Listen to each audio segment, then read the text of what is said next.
सिद्ध परमेष्ठी बहिरात्मा हैं। महाराज, सिद्ध परमेष्ठी जो हमारे आराध्य हैं, हम जिनके पुजारी हैं, पूजा अर्चना जिनकी हम करते हैं, वे बहिरात्मा हैं। आप क्या कह रहे हैं? हमने सोचा सतना विद्वानों की नगरी है, पहले 10-5 मिनट इन्हें परोस दिया जाए, फिर हम केवल आज युवा बच्चों के लिए बोल रहे हैं। महाराज, युवा बच्चों के लिए क्यों? जब हम खजुराहो से आ रहे थे, रास्ते में एक बालक मेरे पास साथ में चल रहा था। उसने एक प्रश्न किया। आज हम अपने वक्तव्य में केवल उस प्रश्न का उत्तर देना चाहते हैं। प्रश्न इतना जबरदस्त है कि अच्छों के पास उसका जानते हुए भी सीधा उत्तर नहीं रहता। बालक बोलता है, महाराज मैं कॉलेज में पढ़ता हूं, हमारे कई सारे मित्र हैं, कुछ मित्र वेजिटेरियन हैं और कुछ, उनमें जो कुछ नॉन वेजिटेरियन हैं, उनसे जब मैंने, उसमें से एक से मैंने कहा, उस बच्चे ने मुझसे बोला कि जब मैंने अपने मित्र से जो शाकाहारी नहीं था उससे कहा कि आप शाकाहार, केवल शाकाहार क्यों नहीं करते, तो उसने क्या जवाब दिया? आप भी शाकाहारी नहीं हैं। क्यों? बोले वृक्ष भी तो जीव है, उसके जो फल हैं वो भी तो जीव का अंग है। तो महाराज, जैसे उसने ये कहा, मैं कोई उत्तर नहीं दे पाया। ये प्रश्न उसने पूछा, मैंने उसको वहां उत्तर दे दिया। संभवतः वो बालक इस सभा में रोज बैठता है, अभी तो शायद नहीं आया, आ जाएगा। उसको तो संतुष्ट कर दिया। फिर 5-6 दिन पहले, जब मैं 2-3 दिन पहले जब मैं सुबह सुबह जंगल जा रहा था, 8-10 लड़के मेरे साथ थे। उन लड़कों से अचानक वो क्वेश्चन मुंह से निकल आया। तो हमने कहा, हाँ भैया बताओ, सही कह रहा ना वो, कि चाहे पंचेंद्रिय जीव का घात कर लो और उसका सेवन कर लो, और चाहे वृक्ष, वो भी जीव। ये उत्तर आज कॉलेज में, स्कूल में पढ़ने वाले सारे के सारे बच्चों को, जो उनके जो शाकाहार नहीं करते वो वाले मित्र हैं, वो ऐसा बोल देते, हमारे बच्चे कोई उत्तर नहीं दे पाते। ये बात जब मैंने उन 7-8 बच्चों से 2 दिन पहले रखी, किसी ने भी उत्तर नहीं दिया। मैं घबरा गया। मैंने कहा, हमारे बच्चों को अगर ये उनको सटीक उत्तर वहां नहीं देंगे तो जो सामने वाला है वो तो कभी बदलेगा नहीं, क्योंकि उसका पक्ष तो और मजबूत हो जाएगा। वो तो ये सोचेगा इनके पास कोई उत्तर ही नहीं है। और जो हमारे बच्चे ज्यादा धर्म से नहीं जुड़े हैं, उनको यदि उसने समझा दिया तो उल्टा हो जाएगा। वो उसको शाकाहारी बनाना चाहता था, उल्टा होगा कि ये और उसके साथ हो जाएंगे, फिर साथ साथ टेबल पे खाना हो जाएगा, फिर धीरे धीरे एक थाली में हो जाएगा, और फिर भ्रष्ट हो जाएंगे। तो जैसे उसने ये कहा, मैंने उसको समझा दिया। उसको बात समझ में आई कि नहीं आई, ये मैं नहीं जानता। मेरा काम केवल समझाना है, समझना ना समझना आपका काम है। तो मुझे लगा कि इस बात को सबके सामने अवश्य रखना चाहिए। रखने का प्रयास करते हैं, आपका पुण्य होगा तो रख देंगे जैनिज्म के अनुसार। ये आज का इस वक्तव्य का विषय है। लेकिन इसके पहले हम पहले विद्वानों को कुछ थोड़ी सी खुराक करा दें, परोस दें, ठीक है ना? तो मैंने कहा, पंडित जी साहब, सिद्ध परमेष्ठी बहिरात्मा हैं। महाराज, सिद्ध परमेष्ठी तो परमात्मा है और आप बहिरात्मा कह रहे हैं। सुनो, 3 प्रकार की इस पूरे लोक में आत्माएं होती हैं। एक बहिरात्मा, एक अंतरात्मा और एक परमात्मा। पूरे लोक में प्रायः जितने जीव हैं, प्रायः वे सभी के सभी बहिरात्मा हैं। जैसे एक चने के बोरे में, पूरे बोरे में 1 क्विंटल चना भरे हैं, उसमें से कुछ एक दाने ऐसे होते हैं जो सीजते नहीं, उतने मात्र। उदाहरण एक देश होता है, उदाहरण उल्टा है, लेकिन आपको लगाना पड़ेगा। मतलब ना के बराबर लोग, उंगलियों पर गिनने लायक लोग अंतरात्मा हैं और परमात्मा है बहुत कम, सर्वाधिक बहिरात्मा है। पंडित जी साहब, पुरुषार्थ सिद्धि उपाय ग्रंथ है, उसमें लिखा भूतार्थ बोध विमुखा प्राया सर्वेपि संसारा। भूतार्थ का मतलब होता है सत्यार्थ, सही, वास्तविक, एक्चुअल, रियल, ओरिजिनल। उस बात के बोध से प्राया सर्वेपि संसारा विमुखा, मतलब इस पूरे ब्रह्मांड का की वास्तविकता क्या है, इस जीव का अंतिम लक्ष्य और इसकी व्यवस्था क्या है ब्रह्मांड की, उसके भूतार्थ के बोध से प्राय सारे संसारी जीव विमुख हैं। मतलब वो नहीं जानते, वे सब बहिरात्मा की श्रेणी में आते हैं। दूसरे शब्दों में कहूं तो जो मिथ्या दृष्टि प्रथम गुण स्थानवर्ती जीव हैं, सभी जीव, एक इंद्री, दो इंद्री, तीन इंद्री, चार इंद्री और असंगी पंचेंद्री, ये सारे के सारे मिथ्या दृष्टि ही हैं, वो उसमें आते हैं। संगी पंचेंद्रियों में भी, अब कान खोल के सुनना, बड़ी बात है, संगी पंचेंद्रियों में भी मनुष्य भी हैं, देव भी हैं और नारकी भी हैं। हम केवल अभी यहां मनुष्य की बात कर रहे हैं। पूरे विश्व में जितने मनुष्य हैं, बहिरात्मा से ऊपर उठने का सौभाग्य केवल मात्र जिनेंद्र भगवान के अनुयायियों को है। क्या कहा? आप वो परम सौभाग्यशाली जीव हैं जिन्हें बहिरात्मपने से ऊपर उठने का सौभाग्य प्राप्त है अथवा हो सकता है। सारे जिनेंद्र भगवान के अनुयायी बहिरात्मा के पने से ऊपर उठे हों, ये गारंटी नहीं। जितने भी ऊपर उठे होंगे, मतलब वे परमात्मा अथवा अंतरात्मा की श्रेणी में आते हैं, वे केवल मात्र जिनेंद्र भगवान के अनुयायी ही होंगे। तो आप जिनेंद्र भगवान के अनुयायी हैं, इससे इतना तो हो गया कि आप या तो बहिरात्मपने से ऊपर उठे हैं अथवा उठने की योग्यता रखते हैं। दूसरा, कोई भी कितना भी बड़ा, किन्हीं भी अपने आराध्य का भक्त क्यों ना हो, कितना भी बड़ा भक्त क्यों ना हो, वो बहिरात्मपने से ऊपर नहीं उठ सकता।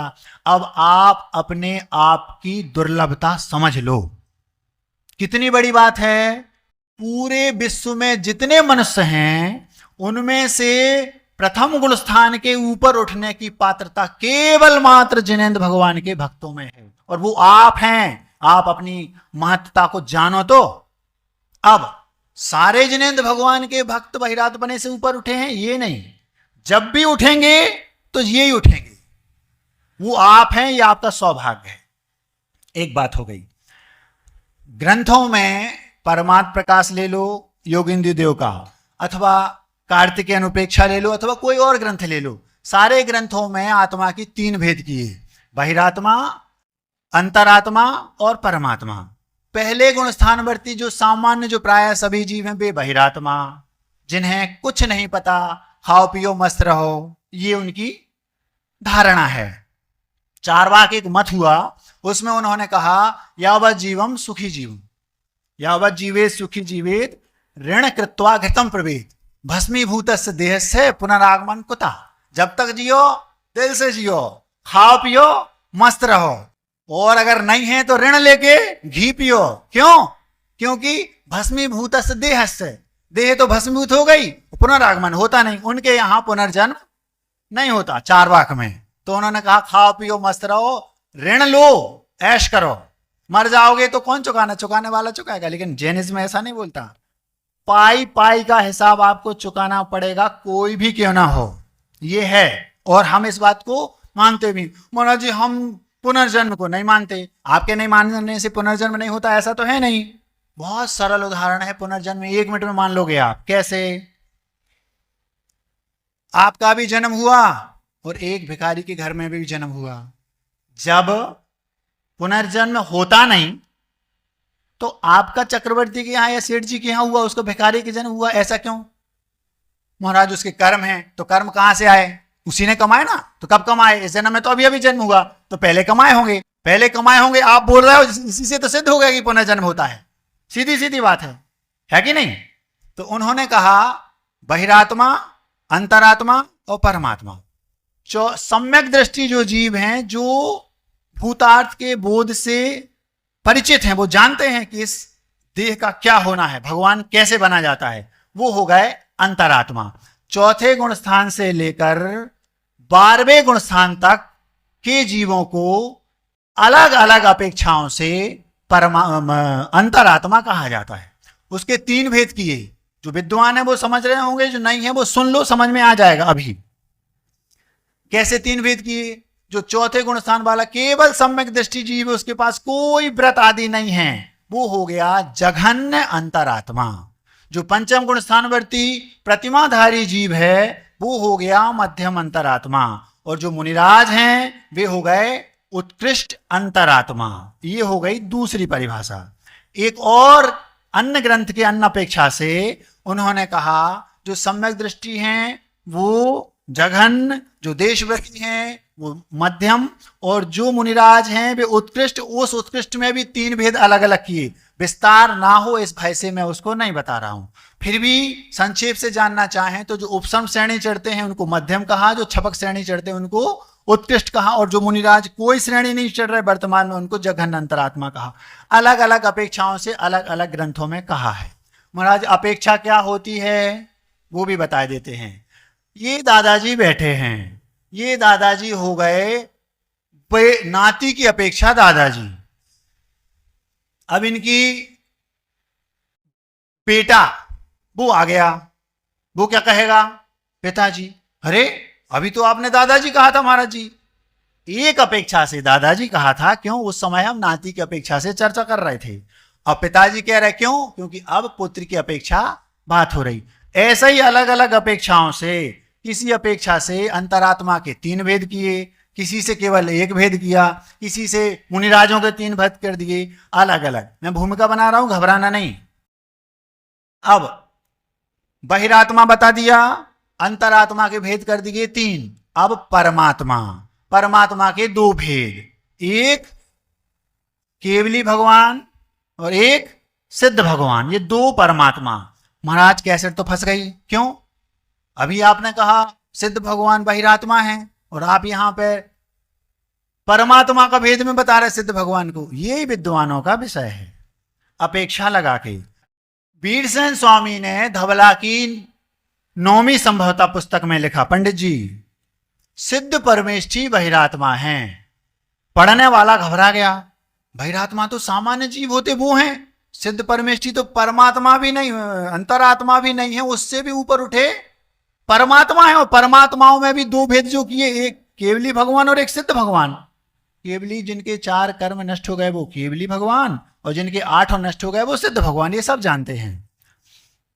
तो महाराज जी बहिरात्मा कैसे कहा? तो वही बात, अपेक्षा लगाकर उनको बहिरात्मा कह दिया। किनको? सिद्ध परमेष्ठी। गजब की अपेक्षा लगाई पंडित जी, सुनना ध्यान से। उन्होंने किस अपेक्षा से कहा? व्याकरण की दृष्टि से शब्द नय की अपेक्षा से वो बहिरात्मा हैं। महाराज जी बहिरात्मा की परिभाषा तो आपने बताई कि जो भूतार्थ के बोध से विमुख हैं, वो तो भूतार्थ सत्यार्थ को प्राप्त हो चुके हैं, उनको बहिरात्मा कैसे कह रहे? तो कहा संसार गर्तात वही यह सह बहिरात्मा। पंडित जी साहब, जो संसार रूपी चक्र के बाहर हैं, बाहर माने वही, वे आत्माएं बहिरात्मा हैं। समझ में आ गई बात? मनुष्य, त्रियंच, देव, नारकी, ये जो संसार में परिभ्रमण हो रहा है, ऐसे गड्ढे से जो निकल चुके हैं, जो इस संसार रूपी आवर्त से बाहर हैं, वे आत्माएं बहिरात्मा हैं। तो वे हैं तो परमात्मा, लेकिन शब्द नय की अपेक्षा से उन्हें बहिरात्मा कह दिया। महाराज आप रोज प्रवचन में शुरुआत ऐसे ही बातों से करते हो, इससे फायदा क्या? गुरुदेव ने एक बार कहा, ऐसे बातों से सामने वाले श्रोता की और वक्ता की दृष्टि पैनी होती है, उसके अंदर तर्कणा की क्षमता बढ़ती है, उसके अंदर न्याय, इसका उद्भव होता है, उसे किसी भी बात को कोई कह दे तो वो घबराता नहीं, इस अपेक्षा से कहा होगा। इसलिए मैं एक दिन तो गजब हो गया, छतरपुर की बात है, मैं प्रवचन कर रहा था, करते करते शुरुआत की किस बात से, मैं विवाह करना चाहता हूं। सब घबरा गए, महाराज जी आपको क्या हो गया, आप विवाह करना चाहते हैं। फिर उसको धीरे धीरे खुला, और उसका एक कारण है, व्यक्ति एकदम चौकन्ना हो जाता है, कुछ ना कुछ तो बोलेंगे, नहीं तो सोने ना लग जाए, इस अपेक्षा से ऐसा कह देते हैं। और दूसरा, विद्वत्ता, जो विद्वान हैं उन्हें थोड़ा गरिष्ठ चाहिए पड़ता है, इस अपेक्षा से ऐसी बातें शुरुआत में रख देते। और सबसे बड़ा फायदा, जिस बात को मैं युवाओं को कहना चाहता हूं, प्रायः युवा थोड़ी देर बाद आते हैं, 10-15 मिनट बाद, तो तब तक सब व्यवस्थित हो जाता है। अब व्यवस्थित हो गया ऐसा हमें लगता है। तो सिद्ध परमेष्ठी बहिरात्मा हैं कि नहीं हैं, लेकिन हैं तो वो परमात्मा, संसार के चक्र से वो बाहर हैं, ऊपर उठ चुके हैं। इसलिए कथनचित वो संसार कर्तात बहि यह सह आत्मा परमात्मा बहिरात्मा, इस अपेक्षा से, नहीं तो वो उत्कृष्ट परमात्मा है। अब हम अपनी बात आपके सामने रखते हैं, हमारा काम हो गया। प्रश्न है महाराज, जो उस बालक का था उसी का उत्तर देना है, संभवतः वो बालक आ गया है। अब उसने पूछा, जो एक शाकाहारी जो नहीं है, उसने कहा कि वृक्ष भी तो जीव है, आपने वृक्ष के फलों को तोड़ा, वो भी तो एक जीव का अंग है, तो उसमें, और हमने किसी पंचेंद्रिय जीव का घात किया और उसको, उसके अंग को खा लिया, आपने भी तो वृक्ष के अंग को खा लिया, वृक्ष का घात किया, तो अंतर तो कुछ है नहीं, तो आप भी तो हमारे जैसे हो, आपने भी हिंसा की, हमने भी हिंसा की। पूरी सभा में किसी भी व्यक्ति के पास, ठंडे दिमाग से सोचो, इसका उत्तर संभवतः नहीं होगा, होगा तो वो सामने वाले को संतुष्ट नहीं कर सकता। हमने सोचा हम अपने जैनिज्म के अनुसार इसको एक आध दिन रखते हैं, रखना चाहिए बच्चों के लिए जो कॉलेज विद्यालय में पढ़ते हैं। क्या उत्तर देना, वो हम अपनी जितनी समझ है उसके अनुसार रखने का प्रयास करते हैं। यदि आपका पुण्य होगा तो आप समझ जाएंगे, रख पाऊंगा मैं। इंद्रियां 5 होती हैं, एक इंद्री, 2 इंद्री, 3 इंद्री, 4 इंद्री और पंचेंद्री। इसमें सबसे बड़ी बात यह है कि जिस व्यक्ति के अंदर एक इंद्री है उसके केवल स्पर्शन इंद्री ही होगी। वो जो वृक्ष हैं, वनस्पति हैं, वेजिटेबल जिसको बोलते हैं, वो एक इंद्रिय जीव हैं। 2 इंद्रिय वो कहलाते हैं जिनके स्पर्शन हो और साथ में रसना हो, रसना मतलब स्वाद उनको आना चाहिए, ये। 3 इंद्रिय वो जिनके स्पर्शन भी हो, रसना भी हो, घ्राण मतलब नाक भी हो जिससे वो सूंघ सकते हैं, वो 3 इंद्रिय। जिनके पास एक और चक्षु इंद्रिय है वो 4 इंद्रिय, और जिनके पास कर्ण भी है वो 5 इंद्रिय। अब इसमें सबसे बड़ी विडंबना ये है, यदि कोई जीव एक इंद्रिय है तो महाराज उसके 5 में से कोई एक इंद्रिय हो जाए, ऐसा 3 काल में संभव नहीं। क्रम तो वो ही है, स्पर्शन, रसना, घ्राण, चक्षु, कर्म। यदि 5 इंद्रिय है, कान है तो आपको शेष 4 इंद्रियां नहीं भी दिख रही हैं तो भी वो पंचेंद्रिय ही है। यदि आंख दिख रही है तो कम से कम वो 4 इंद्रिय तो कहलाएगा, ये पक्का है। यदि उसके सूंघने की शक्ति है जैसे चींटी, तो 3 इंद्रिय तो वो कम से कम है ही, क्रम में भंग नहीं होगा।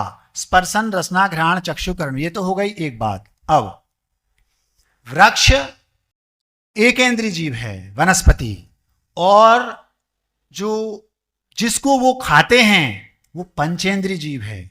तो महाराज जी 2 इंद्रिय 3 इंद्रिय जीव की क्या स्थिति है? गाथा है 2000 वर्ष पुरानी, उसमें लिखा, ध्यान से सुनना, हो सकता है कठिन लगे लेकिन फिर भी सुनना, समझ में नहीं आए तो शब्द सुन लेना, बच्चों को बता देना, वो उन्हें समझ में आ जाएगा। 2-4 बार उसको दिमाग में चलाना तो समझ में आ जाएगा। हो सकता है आपको कठिन लगे लेकिन ध्यान से सुनना, क्योंकि बात बहुत गंभीर है, क्योंकि जैनिज्म पर ये आघात जैसा हो रहा है, इसको बताना मैं चाह रहा हूं। तो जो एक इंद्रिय जीव हैं वे स्थावर कहलाते हैं, और जो 2 इंद्रिय, 3 इंद्रिय, 4 इंद्रिय, पंचेंद्रिय, ये सब के सब त्रस कहलाते हैं। आपके मन में ये फितूरी हो सकती है कि जो पंचेंद्रिय जीव है उसके मांस को ही मांस संज्ञा है, लेकिन जैनिज्म में मांस संज्ञा 2 इंद्रिय जीव से शुरू हो जाती है। मतलब आप बरसात के दिनों में चाट पकोड़े की दुकान पर समोसे कचौड़ी खा रहे हैं। आटे की मर्यादा 3 दिन की, मैदा की मर्यादा जैनिज्म के अनुसार 3 दिन की। 8, 10, 15 दिन पुरानी मैदा है। मैंने अपनी आंखों से पचासों बार उस मैदा को चाला। किसी की किराने की दुकान हो, बरसात में चाल के देख लेना। 1 किलो मैदा में कम से कम 25 ग्राम लठ, जिसको 2 इंद्री जीव बोलते हैं, मांस संज्ञा है उसकी जैनिज्म में। ध्यान रखना। महाराज हम तो शुद्ध शाकाहारी हैं, कभी कभार चाट वगैरह खाने चले जाते। मना नहीं कर रहा, आपको जो खाना वो खाओ, आपका जीवन आपका है, आप स्वतंत्र हैं। वहां पर उसमें 1 किलो मैदा को 50 बार मैंने चाला, चलनी से बारीक। आप घर में देख लेना, कभी प्रैक्टिकल करना हो तो आटा जो है उसको 15 दिन रखा रहने देना बरसात में, उसके बाद उसको चालना, 25 ग्राम लट निकल आएंगी। वो 2 इंद्री जीव है, उसके स्पर्शन और रसना दोनों हैं। वो जीव त्रस जीव कहलाएगा और उसकी भी मांस संज्ञा है। 3 इंद्री जीव है चींटी, सूंघ लेती है, उसके स्पर्शन भी है, रसना भी है, घ्राण भी है। वो शक्कर आप डाल दो, मीठा, वो मीठा देख के और उसके पास पहुंच जाएगी सूंघ के, इतनी तेज उसकी नासिका होती है। एक यशोधर नाम के मुनिराज थे, श्रेणक राजा की जो पत्नी थी, आपको वो कहानी पता होगी। तो चेलनी ने क्या किया, महाराज ने सर्प डाल दिया गले में, मरा, क्योंकि उन्हें बौद्ध धर्म से प्रीति थी और जैनिज्म के वो विरोधी थे, तो उनने सर्प डाल दिया, मरा। अब उस रक्त की गंध से चींटियां चढ़ गईं, तो उसने कितनी बुद्धि लगाई, शक्कर डाल दी आगे सामने, चेलना ने, वो सारी की सारी उतर के उसके पास। कैसे जान लिया उसने, क्योंकि रक्त से भी ज्यादा मीठी सीरा शक्कर, तो उन्होंने सूंघ के, ऐसी वो 3 इंद्री जीव है चींटी, वो भी।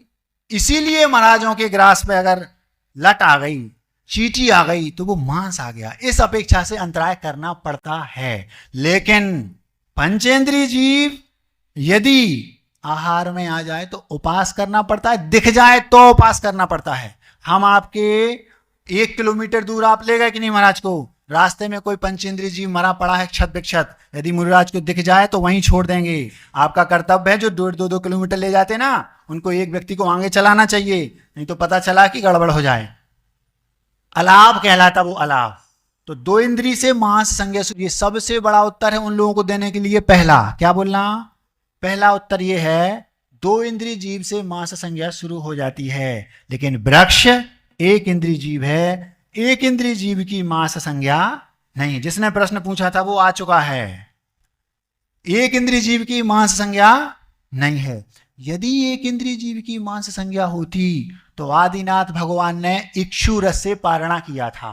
इक्षु रस समझते हो, गन्ना, गन्ना क्या है, वनस्पति। वनस्पति को आदिनाथ भगवान ने पारणा में लिया। भगवान जो अहिंसा के पुजारी हैं, अहिंसा के प्रणेता हैं, जिन्होंने अहिंसा धर्म का उपदेश दिया, वे स्वयं इक्षु रस को ले रहे हैं, वनस्पति को ले रहे हैं। हम केवल ज्ञान हमें नहीं है, हम ले रहे, हो सकता है अनभिज्ञ हो, उन्हें तो केवल ज्ञान होना, उसी भाव में तीर्थंकर हैं। अवधि ज्ञान और मन पर्याय ज्ञान उनके पास है, दीक्षा लेते ही तीर्थंकर को मन पर्याय ज्ञान हो जाता है। तो वे ले रहे हैं, इसका मतलब है कि उसमें हिंसात्मक वो नहीं है, क्योंकि वो 1 इंद्री जीव, 1 इंद्री तो है, ये तो मानते हैं। तो महाराज ने कैसे ले लिया, उसके 2 उपाय हैं प्रासुक करने के। या तो आप उसको अग्नि में पक कर दो, लौकी है, गिलकी है, आदि आदि, तो महाराज ले लेंगे प्रासुक को। या फिर उसको यंत्र में पेल दो, तो गन्ने को यंत्र में पेल दिया, उसका रस बन गया, वो प्रासुक है। उसमें 1 इंद्रिय पना जो था वो नष्ट हो गया, वो लेने योग्य तीर्थंकरों ने भी लिया, इसलिए वो उस संज्ञा को प्राप्त नहीं होता। अब किसी बुद्धिजीवी के मन में ये प्रश्न उठ सकता है, महाराज जैसे आपने इक्षु को, गन्ने को यंत्र में पेल दिया, हम किसी पंचेंद्रिय जीव के टुकड़े को, पिंड को यंत्र में पेल दें तो वो प्रासक हो जाएगा। अथवा आपने कहा 2 प्रकार से प्रासक होते हैं, एक तो यंत्र से पेलने पर और एक होते हैं अग्निपक। आपने लौकी को उबाला, वो प्रासक हो गई, महाराज भी ले सकते हैं, आचार्य जी भी लेते थे जब हरि लेते थे। तो ऐसे यदि हम किसी पंचेंद्रिय जीव के पिंड को, टुकड़े को अग्नि में पक कर दें तो वो प्रासक हो जाएगा, फिर तो ले सकते हैं। दूसरा उत्तर है, ये बच्चे सुन रहे कि नहीं? पहला उत्तर क्या कि दो इंद्रिय से मास संज्ञा प्रारंभ होती है, एक इंद्रिय जीव की संज्ञा मास नहीं है। दूसरा उत्तर ये कि हम उसका उत्तर श्लोक के माध्यम से दे रहे हैं। कुंद कुंद स्वामी ने प्रवचन सार नाम के ग्रंथ में चारित्र चूलिका में लिखा कि ध्यान से सुनने योग्य बात है, बहुत गजब की। पक्केसु आमेसु विपच्यमाणासु मंसपेशिसु संतति उपवादो तज्जादीणम निगोदाड़म, ये गाथा है। इसका अर्थ सुनो, जबरदस्त है। उसमें उन्होंने लिखा पक्केसु, यदि पंचेंद्रिय किसी जीव का मांस पका है, आमेसु कच्चा है, किस जीव का? कुछ भी हो, मुर्गी हो, बकरा हो, गाय हो, भैंस हो, कोई भी जीव हो पंचेंद्रिय, यदि वो पका है तो, कच्चा है तो, अथवा अध पका है, मतलब विपच्यमाणासु, पक्यमान है, उसको अग्नि पर रख दिया लेकिन अभी वो पका नहीं लेकिन कच्चा भी नहीं है, तो भी संतति उपवादम तज्जादीणम निगोदाड़म, यदि बकरे का मांस है तो उसमें बकरा जाति के संगी पंचेंद्रिय जीव पकते समय भी, कच्चे में भी और पकने के बाद भी निरंतर कितने? असंख्य कोडीणम निगोदाड़म, असंख्यात करोड़ जीव उसमें उत्पन्न, संतति निरंतर उत्पन्न होते रहते हैं। अब कोई कहे कि लौकी भी एक है और वो भी एक है, इसमें उनने कहा एक बार पका दिया वो प्राशुक हो गई, भगवान भी उसको ले सकते हैं जो तीर्थंकर हैं, सोचो, क्योंकि उनने गन्ने का रस लिया। और मांस को पकाने के बाद भी उसमें उतने ही, ये कौन कह रहा? मैं नहीं कह रहा, कुंद कुंद स्वामी कह रहे, 2000 वर्ष पहले प्रवचन सार में महावीर भगवान के मुख से जो निकला उसको सर्वप्रथम जो एक प्रकार से गुंथित हुआ वो पहली शताब्दी में, आज से 2000 वर्ष पहले, वहां ये बात कही गई कि पक जाए, चाहे कच्चा हो चाहे पक रहा हो, जैसी स्थिति वनस्पति की होती है वैसी स्थिति उसकी कभी नहीं होती। एक बात कही, इससे भी कई गुना ज्यादा बड़ी बात दूसरी पंक्ति में कही, दूसरे श्लोक में। पंडित जी, एक धर्म रत्नाकर नाम का ग्रंथ हुआ है आचार्य जयसेन महाराज का, और एक पुरुषार्थ सिद्धि उपाय है, उसमें ये दोनों गाथाएं वैसी की वैसी केवल ट्रांसलेट हो गई, एक में अपभ्रंश है और एक में संस्कृत कर दिया। और ये मैंने जो सुना ये प्राकृत की थी, वो क्या है वो सुनो, सुनने लायक है। उसमें कहा जो पप मकपम्बा पिंडम मनसस खादी फासदिवा सो किल निर्णदि पिंडो जीवाणम असंग कोडिडम, ये उसी ग्रंथ की गाथा है। उसमें लिखा चाहे कच्चा हो चाहे पक्का हो महाराज, हम उसको खाएं तो दर्द हो, तो उसमें जीव हिंसा होगी, यदि हम छू लें तो उसमें लिखा पक्क मपक्कम्बा खादी, कोई भी खाता है, कच्चा हो पका हो अध पका हो, तो अनंत कोटि जीव की उत्पत्ति उसमें निरंतर होती। वो फासदिवा, केवल मांस का पिंड रखा है, आपने उसको केवल छू लिया, फासदिवा स्पर्श मात्र किया है, स्पर्श करते ही अनंत करोड़ जीवों की हिंसा उसमें हो जाती है। महाराज जी, ये बात हम इतने से में अनंत करोड़ कैसे हो गए? जब कोरोना चल रहा था, कोरोना काल, उस समय की बात है, एक डॉक्टर आचार्य जी के पास रेवती रेंज में आए, महाराज कोरोना से आपको जरूर बचना है। आचार्य बोले हम क्या कर सकते हैं, हमारी चर्या तो श्रावकों पर आधारित है। तो वो बोले मैं कुछ नहीं जानता, सुई की नोक एक स्थान पर रख दो, असंख्यात कोरोना के वायरस सुई की नोक बराबर स्थान में हैं। आचार्य बोले ये तो जैनिज्म की सिद्धि हो गई। बोले कैसे? बोले ये कहा है इतने सिद्ध परमेष्टि हो गए, सुई की नोक बराबर भी स्थान खाली नहीं हुआ, इतने जीव इतना छोटा शरीर बनाकर रह सकते हैं। बोले ये तो जैनिज्म की सिद्धि हो गई। डॉक्टर साहब हंस दिए वो, हमारा ये जैनिज्म ऐसा पहले से बोल रहा है। एक छोटी सी डली में अनंतानंत जीव होते हैं मांस में, लेकिन वो किसी भी वनस्पति में नहीं होते, ये ध्यान रखना। इसलिए वनस्पति और उसमें महान अंतर है। दो इंद्रिय जीव अगर हम लोगों के हिंसा हो जाए, किसी लट पर पैर पड़ जाए तो केवल 2 कायस्वर करने पड़ते हैं। यदि 3 इंद्रिय जीव की हिंसा हो जाए तो केवल 3 कायस्वर करने पड़ते हैं। यदि 4 इंद्रिय जीव की हिंसा हो जाए तो केवल 4 कायस्वर करने पड़ते। कायस्वर यदि जो जैनेतर हैं वो नहीं समझते हो तो उतनी देर के लिए अपने एक प्रकार से आत्मा का ध्यान करना यूं समझ लो। और जो जैन है वो समझते हैं 9 बार नमोकार मंत्र पढ़ना। ये पंचेंद्री का यदि घात हमसे हो जाए अनजाने में तो एक उपास करना पड़ता है, ध्यान रखना। और जानबूझ के कर दिया तो 6-6 महीने तक पता नहीं क्या क्या मिलता है। इतना अंतर है और आप कह रहे हो कि वो और ये इक्वल है, और आप सुन लेते हैं और आपके पास कोई जवाब नहीं है। ये कितनी बड़ी विडंबना है। एक और बात, एक जगह पर लिखा मधु, मांस और मद्य। मद्य मतलब शराब, मांस मतलब समझते हैं, और मधु मतलब शहद। एक एक बूंद में अनंत करोड़ जीव होते हैं।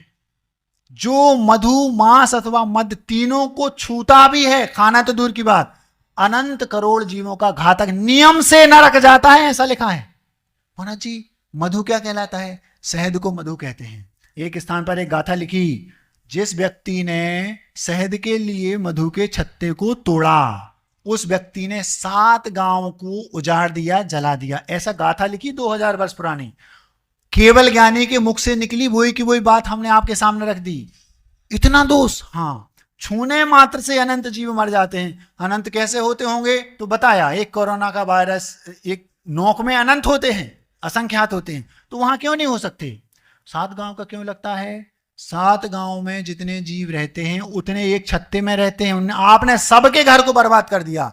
कभी गलती से भी अपने बच्चों को शहद, मधु और मांस मत खिलाना, गलती नहीं करना। एक और बात बहुत बड़ी फितूरी लोगों के दिमाग में चढ़ी है, वो क्या? महाराज जी जो दूध है वो उसी के अंतर्गत आता है क्योंकि वो पार्ट ऑफ एनिमल उसका है। ये भी गलत है। अगर ये गलत नहीं होता तो शेष जो 23 तीर्थंकर हैं उन्होंने क्षीरान्न से अपने आहार की पारण, आदिनाथ भगवान ने की कैसे?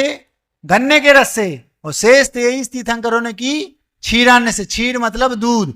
भगवान जो अहिंसा के प्रणेता हैं, पुजारी हैं, वो दूध लेते क्या? यदि वो उस श्रेणी में आता तो उन लोगों की तीन कारण देते हैं। बोले महाराज जैसा माँ का दूध माँ के बच्चे के लिए ही है, ऐसा गाय का दूध केवल गाय के बच्चे के लिए है, आपके लिए नहीं।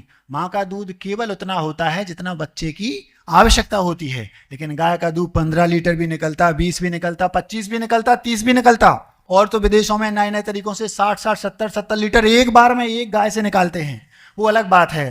तो बच्चा इतना पिएगा का? इसी से सिद्ध होता है कि ऐसा नहीं है। दूसरी बात, वो एक दूसरा उत्तर देते हैं, महाराज वो जब उसको निचोड़ते हैं दूध को तो मशीनों के द्वारा निकाला जाता है, उससे कभी कभी मशीनों के पास सेंस तो होता नहीं, ज्यादा दबा दिया, दूध समाप्त हो गया तो कभी कभी रक्त आ जाता। ये बात मानते हैं कि यदि ऐसे तरीके से निकाला जा रहा है उसमें रक्त के कण आ गए तो वो फिर उस श्रेणी में आ सकता है कथनचित। लेकिन जो भारतीय पद्धति से जो ग्वाले हाथों से निचोड़ के निकालते थे वो कभी भी वो अभक्ष की श्रेणी में, मांस की श्रेणी में नहीं आता।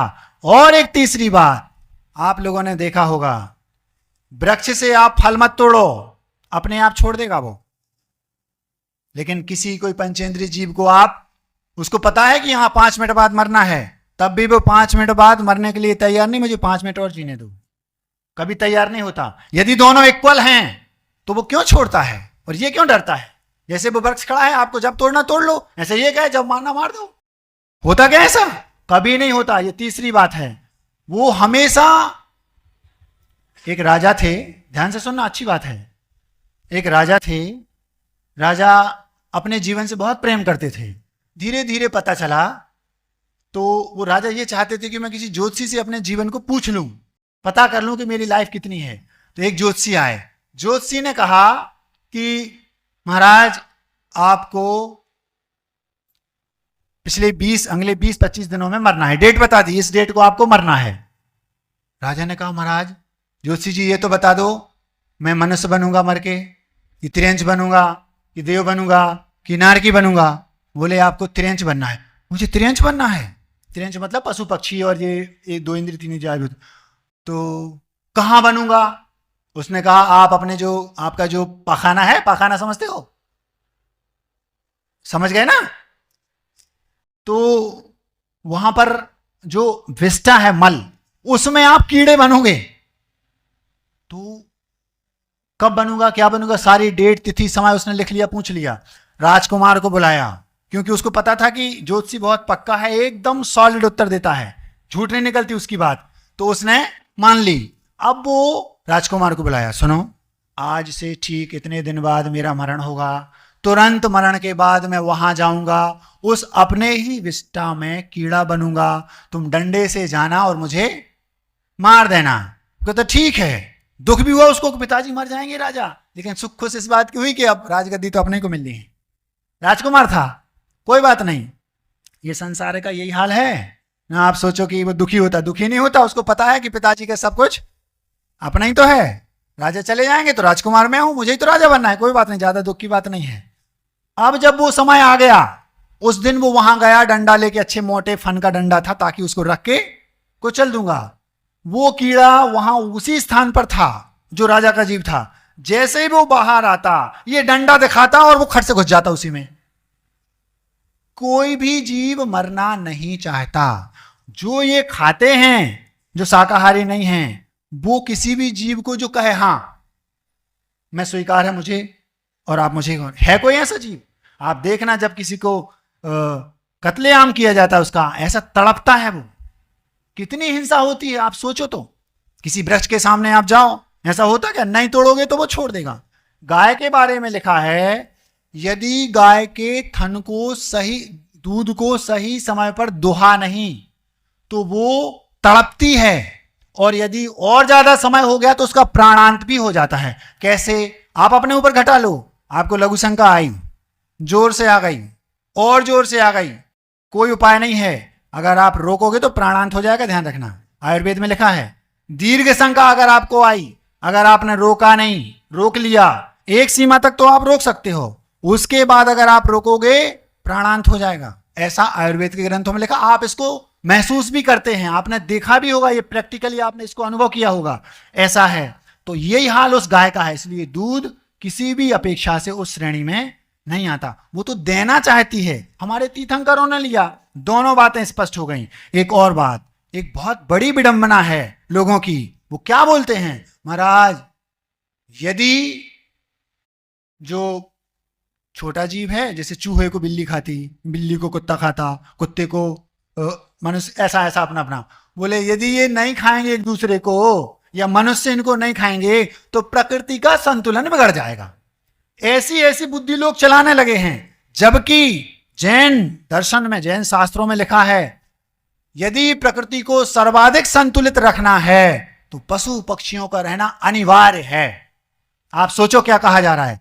पहले हर घर में गाय हुआ करती थी, आप लोगों को हंसी मजाक लगता है, गाय आपको पालती थी, आप गाय को नहीं पालते थे। आपको पता होना चाहिए, अभी अभी अमेरिका की रिपोर्ट आई है, उसमें लिखा है गाय के गले पर हाथ फेरने से, जो किसान दिन में 20 बार फेरता था, कैंसर का रोग ठीक हो जाता है। सोचो आप, और आप उसको कह रहे हो कि ये गंदगी है, इसको हटाओ। कितनी निंदनीय बात है।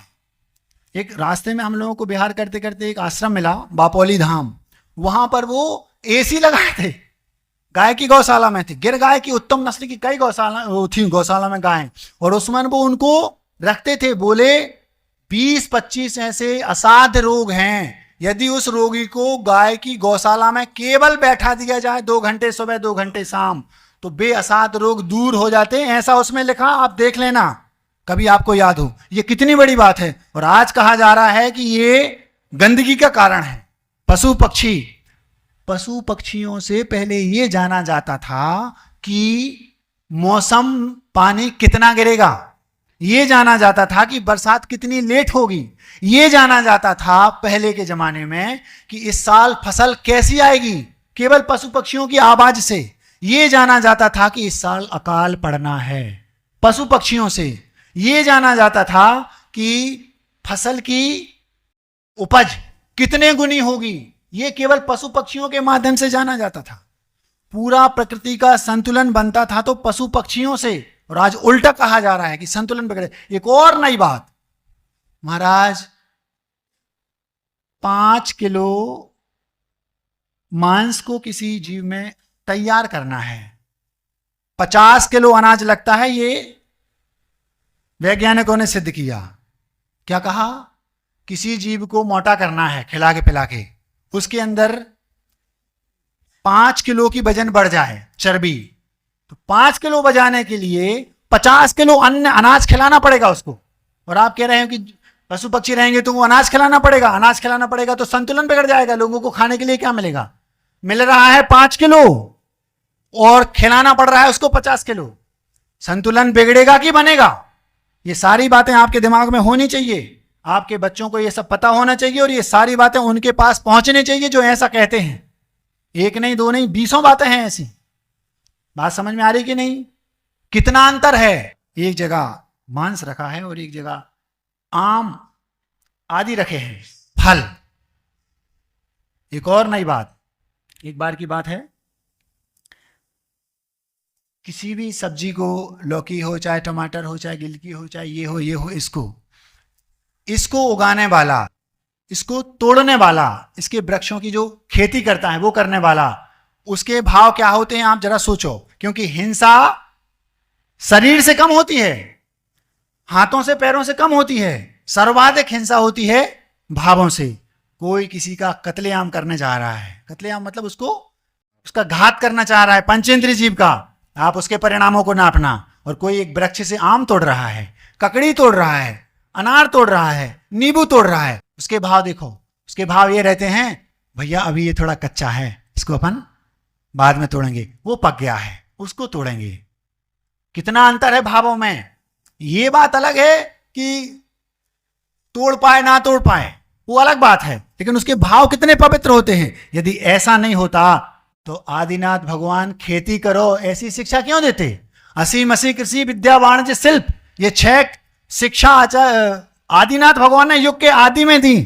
उन्होंने ये क्यों नहीं कहा कि पशुओं को इनकी चर्बी बढ़ाओ और इनका सेवन करो? अहिंसा की बात की ना, तो अहिंसा में फिर खेती करो ऐसा क्यों कहा? विचार करने वाली बात है। फिर वो फसल काटेगा तो इतने जीवों को नष्ट कर रहा है। ये फितूरी लोगों के दिमाग से हटानी होगी। महान अंतर है, महान अंतर। सामने भी दिख रहा है और भावात्मक भी।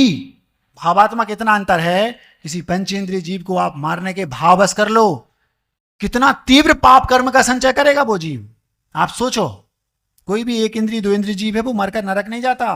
कम से कम संगी पंचेंद्रिय होना आवश्यक है। पहले नरक की एक व्यवस्था अलग है कि वहां असंगी जा सकता है बस। पंडित जी, स्वर्ग का भी यही हाल है। तीव्रतम पाप और तीव्रतम पुण्य ये संगी पना पंचेंद्रिय जीव ही कर सकता है। वही स्वर्ग जाएगा, वही नरक जाएगा। असंगी केवल ज्योतिष को छोड़ के 2 में जाता है, भवनित्रिक में भी, देवों में, और नरकों में पहले नरक तक जाता बस, वो भी बहुत रेयर। सारे जो पाप हैं जो मन से होते हैं वो संकेंद्रीय पंचेंद्रिय जीव ही करता है, ये नियम है। ऐसी इतनी सारी बातें हैं, 50 बिंदु हैं जिससे आप स्पष्ट सिद्ध कर सकते हैं कि वनस्पति अलग वस्तु है और जो मांस है वो एकदम अलग वस्तु है। अब आपको ये समझना है और इस बात को अपने दिमाग में बैठाना है। बात थोड़ी कठिन थी, हो सकता है समझ में ना आई हो, आ गई हो तो ठीक, नहीं आई हो तो अपने बच्चों को ये इतना, जो 2-3 बिंदु हैं कि मांस संज्ञा 2 इंद्रिय से शुरू होती है और 1 इंद्रिय पना प्रासक होते ही इसका नष्ट हो जाता है, लेकिन उसका कभी नहीं होता। तीसरी चीज, उसको छूने से भी अनंत जीवों की हिंसा होती है, जबकि वनस्पति को छूने से ऐसा नहीं होता। भाव उसके लिए महान पाप बंदे के कारण है, इसमें पुण्य बंदे के कारण है। यदि वनस्पति से हिंसा होती तो मुनिराज जो अहिंसा के पुजारी हैं वो क्यों लेते? धीरे धीरे धीरे उसको कम किया जाता है। हाँ, ये बात अलग है, जितना उपयोग में आए उतनी उसको प्रयोग करना, अनर्गल उसकी तोड़फोड़ वनस्पति की नहीं करना, ये बात अलग है, क्योंकि उसके अंदर भी जीवत्वपना, भले वो 1 इंद्रिय है। इतना महान अंतर है उन दोनों में। अभी भी समझ में नहीं आ रहा हो, वो 50 बिंदु और हैं, लेकिन घड़ी आपकी बोलने को मजबूर कर रही है कि महाराज अब बहुत देर हो गई, चुप हो जाओ। आदिनाथ भगवान ने कृषि की शिक्षा दी, इसी से सिद्ध होता है। उन्होंने एक क्षुरस लिया, इसी से सिद्ध होता है। एक अंतिम बात और याद आ गई, अंडा शाकाहार है ऐसा भी कहा जाता है। क्यों? क्योंकि उसकी खेती होती है। खेती की शिक्षा केवल कृषि की दी है। यदि वो होता तो उसको भी वो बोल देते, उस समय नहीं बोला। क्यों? क्योंकि वो है ही नहीं। दूसरी बात, उसके अंदर पंचेंद्रीय जीव होता है, पंचेंद्रीय का वो अवयव है, इसलिए वो कभी भी शाकाहार की श्रेणी में आ नहीं सकता। जो कृषक हाथों से दूध को दुहता है भारतीय पद्धति से, पीने योग्य है और शुद्ध, वो अमृत है, अमृत। आदिनाथ भगवान को छोड़कर शेष सबने लिया, मुनिराज भी लेते हैं। अब यदि मधुमास मध्य को खाने वाला नरक ही जाता है तो मुनिराज भी जो सब्जियां फल खाते हैं वो उसकी श्रेणी में आ गया, तो उनको भी नरक जाना चाहिए। लेकिन साक्षात देखा जाता है कि मुनिराज ऊपर ऊपर उठते जाते हैं, बहिराधपने से वो अंतरात्मा, और अंतरात्मा भी उत्कृष्ट अंतरात्मा, और फिर एक दिन परमात्मा बन जाते हैं। बन कैसे गए? यदि वो उस श्रेणी में आता होता तो उसको खाते हुए। आप सोचो, फिर महाराज जी जो त्याग कर देते हैं हरि का, वो धीरे धीरे साधना बढ़ती गई उन्हें उसमें भी, क्योंकि वो तो छोटे से छोटे सट काय जीवना हनंत हैं, 6 प्रकार की हिंसा के त्यागी, इसलिए वो धीरे धीरे उससे भी ऊपर उठ जाते हैं और एक दिन हरि का भी त्याग कर देते हैं। वो उनकी अपनी जिह्वा इंद्री पर कंट्रोल, और बहुत सारी बातें हैं, शरीर भी साथ देना चाहिए, बहुत सारी बातें रहती हैं उसमें। कोई मान लो 70 साल के महाराज है, वो भी लेते हैं, महाराज ये क्यों ले रहा है? शरीर भी अलग होता है, सबकी प्रकृति भी शारीरिक अलग होती है, बहुत सारी बातें रहती हैं। इसलिए दोनों में महान अंतर है। 20 बिंदु हैं, 5-7 हमने आपके सामने रख दिए। फिर भी किसी के मन में जिज्ञासा हो तो अलग से आकर मैं 25 बिंदु और दे सकता हूं। स्पष्टता दोनों में महान अंतर है। एक धारावाहिक देखा था, उसका नाम था चंद्रकांता। बहुत पहले जब कृष्णा धारावाहिक आता था, आपको याद हो, तो कोई जीव किसी को मारने के भाव करे, वो मरे ना मरे, वो हिंसा ही है। कोई जीव कोई दूसरा मार दे और उसका नाम लग जाए तो वो उसका कर्म का उदय है, उसने भाव नहीं किए। सरकार उसको हिंसा का दोषी करार दे सकती है, क्योंकि सबूत एविडेंस जो है वो उसके पक्ष में मिल गए, लेकिन वो हिंसक हो भी सकता है, नहीं भी हो सकता। लेकिन किसी ने हिंसा की और हिंसा नहीं भी हुई, भाव कर लिए मारने के, मैं इनको नहीं छोड़ूंगा, उसको हिंसा का दोष लगेगा। अंतिम बात, वो चंद्रकांता सीरियल जो देखा था, याद आ गई, उसकी बताता हूं। एक व्यक्ति था पंडित, उसका नाम था पंडित जगन्नाथ। एक कन्या थी, उसका नाम था सभ्या। बहुत 25 साल पहले देखी थी, अब भी याद आ गई। एक व्यक्ति था तीसरा, उसका नाम था क्रूर सिंह। उस व्यक्ति ने उस कन्या को मंदिर के सामने मार दिया। फर्श एकदम व्हाइट था, सफेद, जैसा चीन का वो मार्बल था ना, बिल्कुल वैसा झक सफेद एकदम। उस कन्या ने क्या लिखा? उस मंदिर के पुजारी का नाम था पंडित जगन्नाथ, कन्या का नाम सभ्या, पंडित जी का नाम जगन्नाथ और मारने वाले का नाम क्रूर सिंह। उस क्रूर सिंह ने मंदिर के सामने, बिल्कुल उनके जो आराध्य देव थे उनके सामने, उसको सफेद फर्श पर मार दिया। वो जो पहना हथियार होता उससे। वो अधमरी हो गई। पंडित जी अभी मंदिर नहीं पहुंचे, कोई नहीं था, सुनसान था। धीरे से उसने अपने रक्त से वहां क्या लिखा, उसको पता था यहां पंडित जगन्नाथ रहते हैं, तो उसने लिखा, पंडित जगन्नाथ मेरा कातिल है सनी। उसका नाम क्रूर सिंह नहीं था, सनी था, मैं भूल गया, याद आ गया। उस जो कातिल था उसका नाम सनी। पंडित जगन्नाथ मेरा कातिल है सनी, इतना उसने कहा। और जैसे ही उसका हाथ, वो उसके प्राणांत हुए तो ये हाथ उसका फेंक गया। हाथ फेंका तो वो खून से लथपथ था, तो उस जगन्नाथ के स्थान पर सनी पर उसका हाथ पड़ गया। अब क्या अर्थ निकला? पंडित जगन्नाथ मेरा कातिल है, जबकि उसने क्या लिखा था? पंडित जगन्नाथ मेरा कातिल है सनी, और सनी पर हाथ पड़ गया तो वो सनी मिट गया, क्योंकि उसका हाथ और वो खून पूरा एक सा हो गया।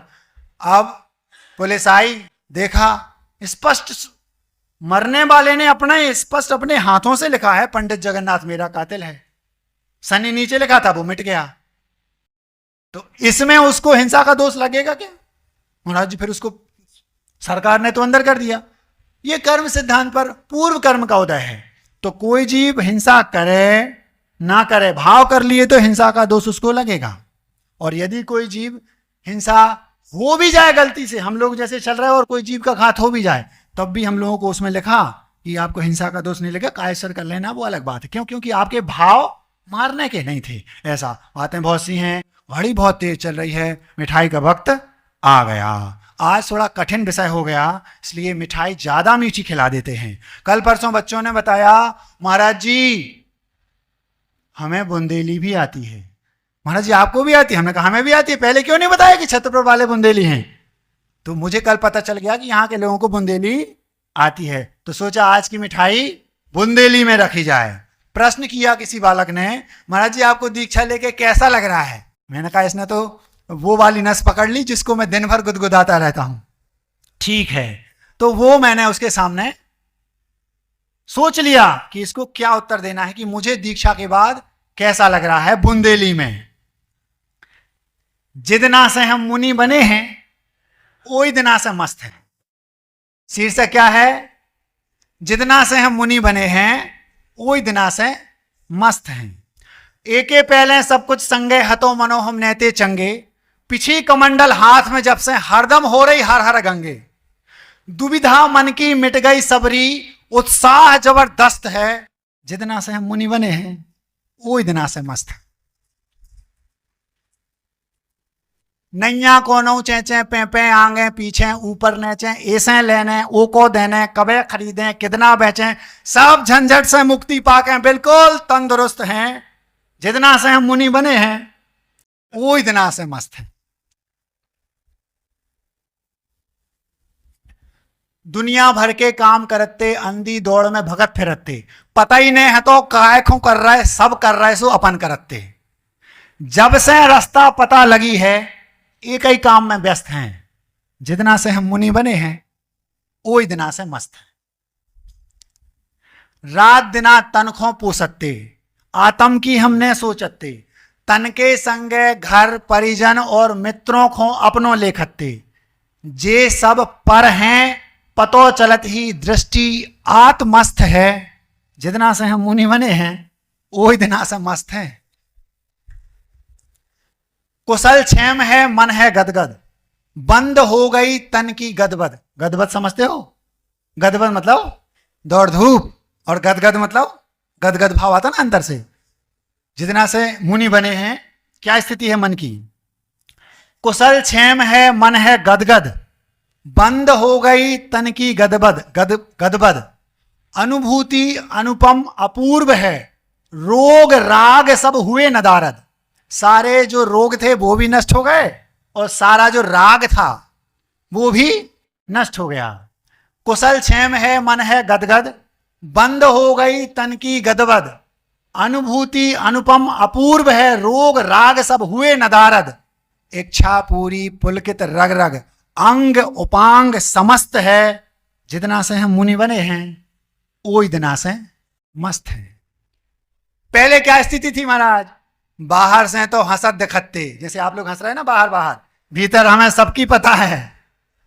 बाहर से तो हंसत दिखते, भीतर हम सुखों तरसते। मतलब आप आज सुखी कहला, इसका मतलब पहले तरसते थे आज नहीं। बाहर से तो हंसत दिखते और भीतर हम सुखों तरसते। आकुलता थी चैन ने है तो रोज मछरिया से तड़पते। कैसे दीक्षा हो जाए ऐसा पागलपन था। ऐसा लगता था भगवान 1000 उपास दे दें आचा से दीक्षा लेके तुरंत हम तैयार हैं, दीक्षा में हो जाए। जैसे किसी मछली को तालाब से निकाल कर रेत पर फेंक दो, उसको जितनी तड़पन होती है उससे कई गुनी ज्यादा तड़पन मुझे दीक्षा के पहले दीक्षा पाने के लिए होती थी। तो बाहर से तो महाराज हंसते तो रहते थे, अब दुनिया को दिखाने के लिए हंसना पड़ता, नहीं तो लोग कहेंगे जी कैसे बैरागी हैं, इनको तो कोई टेंशन होगा, इसलिए हंसना पड़ता था। बाहर से तो हंसत दिखते, भीतर हम सुखों तरसते। आकुलता थी चैन ने हतो, रोज मछरिया से तड़पते। तन मन अपनो गोड़ मूड़ से, गोड़ मूड़ समझते हो? टिप टू टॉप, गोड़ माने पैरे पैर और मूड़ माने सिर। बाहर से तो हंसत दिखते, भीतर हम सुखों तरसते। आकुलता थी चैन ने हतो, रोज मछरिया से तड़पते। तन मन अपनो गोड़ मूड़ से आज चकाचक स्वस्थ है। जितना से हम मुनि बने हैं वो इतना से मस्त हैं। जितना से हम मुनि बने हैं। महाराज आगे की क्या प्लानिंग है? आगे की प्लानिंग क्या है? आगे की अब चिंता ही नहीं, आगे की अब चिंता ही नहीं, गुरु के हाथ में अपनी नैया। बेई हमारे बाप मतारी सखा संगाती बिन्ना भैया। वही हमारी माँ हैं, वही हमारे पिता हैं, वही हमारे मित्र हैं, वही हमारी बहन हैं, वही हमारे गुरु हैं, सब कुछ वही हैं। आगे की अब चिंता ही नहीं है, गुरु के हाथ में अपनी नैया। नैया समझते हो? नैया नाव की भी जो पतवार होती ना, उसको खेने वाले के हाथ में कहाँ ले जाना। आगे की अब चिंता ही नहीं है, गुरु के हाथ में अपनी नैया। बेई हमारे बाप मतारी सखा संगाती बिन्ना भैया। उनके घोड़ों की धूरा में। घोड़ों की धूरा समझते हो? घोड़े मतलब चरण रज, उसको बोलते हैं बुंदेली में घोड़ों की धूरा, चरणों की रज। आगे की अब चिंता ही नहीं है, गुरु के हाथ में अपनी नैया। बेई हमारे बाप मताई सखा संगाती बिन्ना भैया। उनके घोड़ों की धूरा में अपनो मार्ग प्रशस्त है। जितना से हम मुनि बने हैं ओई दिना से मस्त हैं। जितना से हम मुनि बने हैं ओई दिना से मस्त हैं। अहिंसा परमो धर्म की